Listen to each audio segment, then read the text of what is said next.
Emergency করেও আওয়ামী লীগকে বোধহয় আটকানো গেল না। আজকে তার প্রথম নিদর্শন পাওয়া গেল। আজকে দুপুর 1:30 নাগাদ নারায়ণগঞ্জ থেকে একটা জাহাজে করে কয়লা আসছিল, কয়লাটা যাচ্ছিল ঢাকা। সে কয়লার জাহাজে আগুন লাগিয়ে দেওয়া হয়েছে। এটা হলো শুরু। আমি যখন এই ভিডিওটা করছি তখনও পর্যন্ত আমার কাছে যা খবর, জাহাজের আগুন কিন্তু নিয়ন্ত্রণে আসেনি এবং কয়লা প্রচুর থাকার জন্য পুরো জাহাজটাই জলে ডুবে যাওয়ার মতো অবস্থা হয়েছে। আপনারা আগে ভিডিওটা দেখুন।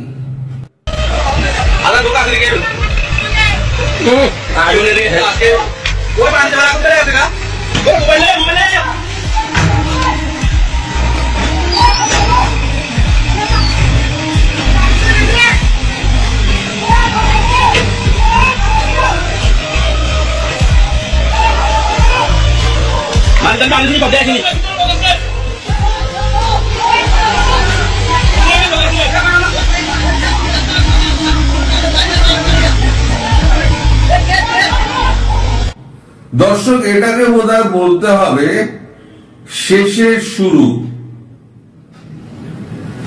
আওয়ামী লীগের ফিরে আসার এটা হলো শুরু আর এদের হচ্ছে শেষ। তাই বলছি এদের শেষের শুরু হলো। গোটা আগস্ট মাসটা কিন্তু এখনো পড়ে রয়েছে। চারদিকে হাহাকার, কে কোথায় পালাবে তার কোনো ঠিক নেই। তার মধ্যে যদি এরকম 3-4টে ঘটনা যদি ঘটতে থাকে, একে একে আওয়ামী লীগ কিন্তু জেগে উঠবে। আমি জানি না এই জাহাজ কে আগুন লাগিয়েছে, কিভাবে লাগিয়েছে তা আমি জানি না, কিন্তু ডক্টর ইউনূসের কিন্তু হৃদকম্প এতে আরো বেড়ে যাবে, এটা বোঝা যাচ্ছে। কারণ একেই তিনি এক্সিট রুট পাচ্ছেন না বলে তিনি প্রচন্ড ঘাবড়ে আছেন। তারপরে আবার যদি দেশের মধ্যে অন্তর্ঘাত শুরু হয়, আওয়ামী লীগ করুক বা অন্য কেউ করুক, যদি অন্তর্ঘাত শুরু হয়, অন্তর্ঘাত বড় সাংঘাতিক ব্যাপার। অন্তর্ঘাত কিন্তু আটকানো খুব মুশকিল। কে কোথা দিয়ে কি করে দেবে এটা বোঝা কিন্তু খুব মুশকিল। কারণ পুরো দেশটাই কিন্তু আওয়ামী লীগ এদিকে ওদিকে লুকিয়ে রয়েছে। মানে যারা লুকিয়ে রয়েছে তারা তো আর বসে নেই, তারাও তো ফেরার জন্য তৈরি হয়ে রয়েছে। তারা এবার সূচনাটা শুরু করছে। হয়তো সলতে পাকাচ্ছিল একদিন ধরে, মানে সলতে পাকায় তো এখন সলতে পাকাচ্ছিল। এই সলতে পাকানোতে এবার একটু আগুন ধরিয়ে দেখলো যে ঠিকঠাক জ্বলছে কিনা। যদি ঠিকঠাক জ্বলে থাকে, মানে কাজকর্ম সব ঠিকঠাক চলে, তাহলে আরো করো। এই যে শুরুটা হলো না, এটা কিন্তু ডক্টর ইউনূসের পক্ষে আরো ভয়ঙ্কর হয়ে গেল। এবার ডক্টর ইউনূস কিন্তু রাতে আর ঘুমোতে পারবেন না। একে সেফ এক্সিট নেই, তারপরে অন্তর্ঘাত শুরু, আওয়ামী লীগ আসছে। সুতরাং ভাগো এবার, কিন্তু ভাগবে কোথায়? ভাগার রাস্তা তো নেই। এরপরে ভাগার রাস্তার মানে ভাগবেন কি করে, কোথায় যাবেন, তার কি অবস্থা হবে সেটা পরের ভিডিওতে আসছে। 1 ঘন্টা বাদেই আমি সেই ভিডিও আপলোড করব। আগে এই ছোট ভিডিওটা আপনারা দেখুন। এই ভিডিওটা দেখলে পরে আপনারা বুঝতে পারবেন যে আওয়ামী লীগ কিভাবে ফিরে আসছে। সবাই দেখুন। সবাইকে আজকে থেকে ভারতের উপরে ইউএসএ 50% ট্যারিফ লাগু হলো। অর্থাৎ আগে আমরা যে মালটা পাঠাতাম, এখন আমেরিকায় সেই মালটা নামলে পরে আরো 50% ট্যারিফ লাগবে। অর্থাৎ 100 টাকার মাল যদি আমি পাঠাতাম, আগে ওখানকার ক্রেতা 100 টাকায় কিনতেন, এখন সেটা তারা কিনবেন 150 টাকায়। রেস্ট কার খসলো? রেস্ট খসলো আমেরিকাবাসীর। আমাদের এখানে কিছু কিছু সমস্যা নিশ্চয়ই হবে, বিশেষ করে বস্ত্র শিল্প এবং হিরে, এই দুটোতে আমাদের একটুখানি ধাক্কা লাগবে। কিন্তু সে ধাক্কা ভারত সামনে নেবে, কারণ বিকল্প ব্যবস্থা ভারত করছে। এবং এই যে রপ্তানিকারী যে সমস্ত কোম্পানিগুলো রয়েছে, বস্ত্র শিল্প আর হীরের যে সমস্ত কোম্পানি, সে তো বিলিয়ন্স অফ ডলারের সমস্ত কোম্পানি, সে নক্ষত্র বক্ষত্র সেসব তো ছেড়ে দিন আপনারা, তাদেরকে পয়সার জন্য তাদেরকে দরকার নেই। কিন্তু যারা বস্ত্র শিল্পের সঙ্গে জড়িত, তাদের ক্ষতি যাতে তারা সামলাতে পারে, তার জন্য ভারতবর্ষ 20,000 কোটি টাকা তাদেরকে দিয়ে রেখে দিয়েছে। যতটা গ্যাপ পড়বে আপাতত, যতক্ষণ না অন্যান্য মার্কেট খুঁজে বেড়ানো যাচ্ছে, সে ধাক্কাটা তোমরা এখান থেকে 20,000 কোটি টাকা থেকে সামলাও। দরকার পড়লে আমরা আরো দেব, যাতে কোম্পানির ওপরে যাতে কোনো রকম প্রেশার না পড়ে এবং ভারতও সময় পায় যাতে বিকল্প বাজার খুঁজে নেওয়ার জন্য। এবং ট্রাম্প বাবুর দেশ তো নিজে কিছু তৈরি করে না, সবই তো আমদানি নির্ভর।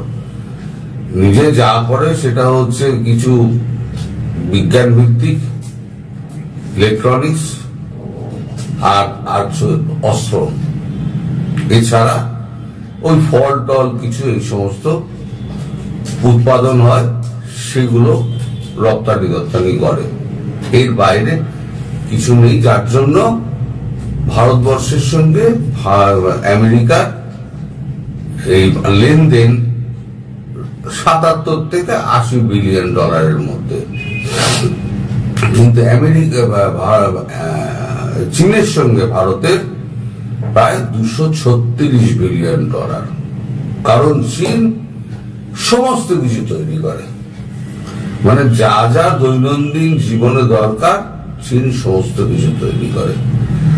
উল্টো দিকে আপনি যদি আমেরিকায় দেখেন, আমেরিকায় সকালবেলা আপনি উঠে দাঁত মাজার মাজন থেকে শুরু করে রাত্রিবেলা শোয়ার বালিশটুকু, বিছানার চাদর এবং আপনার গদি, রান্নাঘরের সামগ্রী, তার মশলাপাতি, সমস্ত কিছু কিন্তু ভারতই সাপ্লাই করে। হ্যাঁ, এই হিন্ডন কিছু জিনিসপত্র হয়তো চায়না দেয়, চায়নাও কিছু জিনিসপত্র দেয়, কিন্তু ভারতীয় মশলা যে চাহিদা আছে সেই চাহিদা কিন্তু চায়না পূরণ করতে পারে না, কারণ চায়নায় ওই মশলাই তৈরি হয় না। আর প্রচুর আমেরিকাবাসী আছে যারা ইন্ডিয়ান স্পাইস পছন্দ করেন। এখন স্বভাবতই ইন্ডিয়া চালানো বন্ধ করে দেবে, কারণ এই সমস্ত কোম্পানিগুলো, কিছু কিছু কোম্পানি আছে যারা একটা দামটাই কমিয়ে দিয়েছে। ধরুন 15-25% ট্যাক্স আছে, তার দামটা 25% কমিয়ে দিল, কমিয়ে দিয়ে ট্যারিফটাকে একদম যাতে ধাক্কা না লাগে সেই মতো করে দামটা করে পাঠালো। কিছু কোম্পানি আছে, কিন্তু ম্যাক্সিমাম কোম্পানি, বিশেষ করে ওষুধ কোম্পানি, তারা বলে দিয়েছে আমরা একটা ওষুধ পাঠাবো না। আর জেনেটিক মেডিসিনের উপরে আমেরিকা পুরো নির্ভরশীল, ভারতীয় মেডিসিনের তো রমরমা বিশ্ব জুড়ে। তো এখন যে মেডিসিন গুলো এখন পাঠানো বন্ধ হয়ে গেল, রেনভাক্সি সব বলে দিয়েছে আমরা পাঠাবো না। তাহলে পরে ট্রাম্পের কি অবস্থা হবে? 2 মাস বাদে নাবিশ্বাস উঠে যাবে, কারণ একই তো স্বাস্থ্য ব্যবস্থার ওই অবস্থা। তারপরে যদি ইন্ডিয়ান মেডিসিন, স্যালাইন টু আপনার ক্যাপসুল, যা যা আছে, মাথা ধরার ট্যাবলেট থেকে আরম্ভ সমস্ত কিছু ভারতবর্ষ থেকে যায়। তাহলে কি অবস্থা হতে পারে স্বাস্থ্য ব্যবস্থার, আপনারা কল্পনা করে নিন। তার উপরে খাড়ার ঘা একটা পড়েছে, যে সেটা হচ্ছে ইউকে, ফ্রান্স এন্ড ইন্ডিয়া, এই তিনজনে, মানে কোনো মিলিত ভাবে নয়, তিনজনে আলাদা আলাদা সিদ্ধান্ত নিয়ে সমস্ত পোস্টাল ডেলিভারি বন্ধ করে দিয়েছেন। পোস্টাল ডেলিভারি কি, যে সমস্ত, আমি আগে খবরটা পড়ে নিই, হিন্দুস্তান টাইমস করেছে, চাপটা কিরকম আস্তে আস্তে আমেরিকার উপরে শুরু হচ্ছে। ট্রাম্প এখন বুঝতে পারছে না, ট্রাম্প কিন্তু 2 মাস পরে বুঝতে পারবে যে আমি কত বড় ফাঁদে পা দিয়ে দিয়েছি। হিন্দুস্তান টাইমস খবরটা করেছে, explain why India, France and the UK are causing postal deliveries to US. কেন করলো? Including India, France and United Kingdom, Germany, Sweden, Denmark and Italy have announced to pause the shipping many goods to United States. The Washington Post reported that operators worldwide are suspending certain deliveries ahead of the end of a long-standing tariff exemption for package under $800. ব্যাপারটা আমি আপনাদের বুঝিয়ে বলি।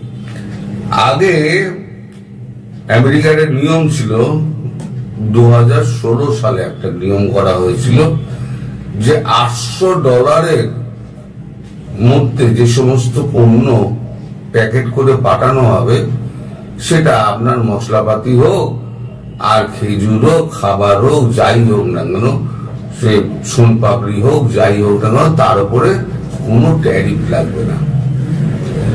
Trump বাবু এখন সব কিছুর মধ্যেই খাওয়ার চেষ্টা, তিনি এখন সেটা করে দিয়েছেন $800 থেকে কমিয়ে সেটা করে দিন $100। নিচে মাল পাঠায়, তারপর ট্যারিফ মুক্ত, 100% উপরে মাল পাঠালেই ট্যারিফ যোগ হয়ে যাবে। এবার ধরুন এই যে এই কোম্পানিগুলো, ডেলিভারি কোম্পানিগুলো, এই DHL, PHL, যত মার্কিন কোম্পানি রয়েছে, এই যতগুলো দেশ আমি নাম বললাম, তারা যদি পাঠানো বন্ধ করে দেয়, বিন্দু বিন্দু জলে সিন্ধু হয়। সেটা ট্রাম্প বাবু বুঝতে পারছেন না, উনি টাওয়ার তৈরি করেন, ট্রাম্প টাওয়ার। আমাদের দেশে মুম্বাই থেকে নয়ডা পর্যন্ত আপনি গোটা 8 ট্রাম্প টাওয়ার পাবেন। ডেথ ইকোনমির দেশে উনি 8টা ট্রাম্প টাওয়ার গড়ে রেখে দিয়েছেন। তো যাই হোক, সেটা আলাদা প্রসঙ্গ। এখন সাধারণ মানুষের তাহলে কি হবে, আর এই কোম্পানিগুলোর কি হবে? এবার ধীরে ধীরে ধীরে সবকটা দেশ আস্তে আস্তে আস্তে আস্তে ট্রাম্পকে বয়কট করতে শুরু করবে।